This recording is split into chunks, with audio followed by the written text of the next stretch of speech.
Number 18. Two solids are mathematically similar. Again, is mathematically similar. So for mathematically similar question, you need to remember three questions.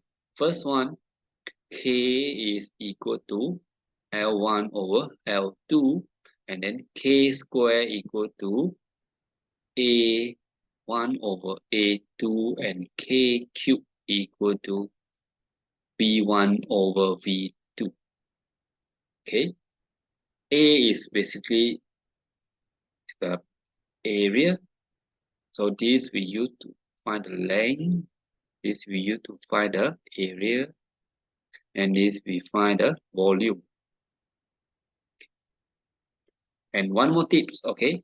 When you solve mathematically similar question, the one, A1, L1, or V1, they should be the unknown. Okay. We take the one as the unknown.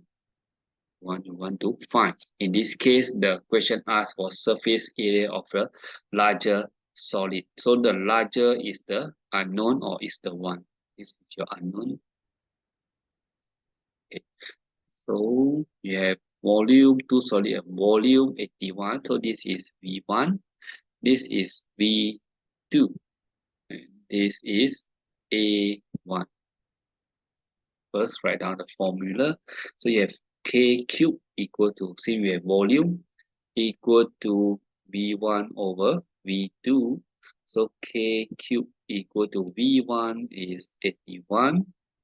This is 24. So your K is equal to cube root of 81 over 24. If calculate, you should get 3 over 2. Okay, this is cube, okay? Not a square root, it's a cube root. So when you use calculator, you need the cube root.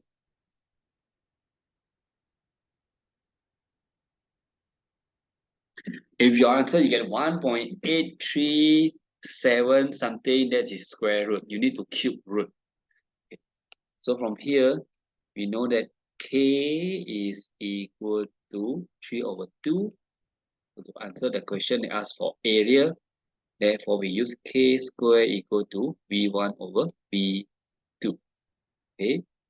So we want to find V1. So V1 is equal to K square times V2. V2, K is 3 over 2 square times V2 is, sorry, V2, what? V, area should be A, sorry for that. It should be A, we're looking for area. A2 is 44. So you should get, calculate, use your calculator. You should get 99. So remember these three formula. I hope this discussion, along with the revision tips and answering strategies, will help you in your exam preparation. If you find this video helpful, give it a thumbs up. And don't forget to subscribe for more educational content. Best of luck with your studies, and I will see you again in next video.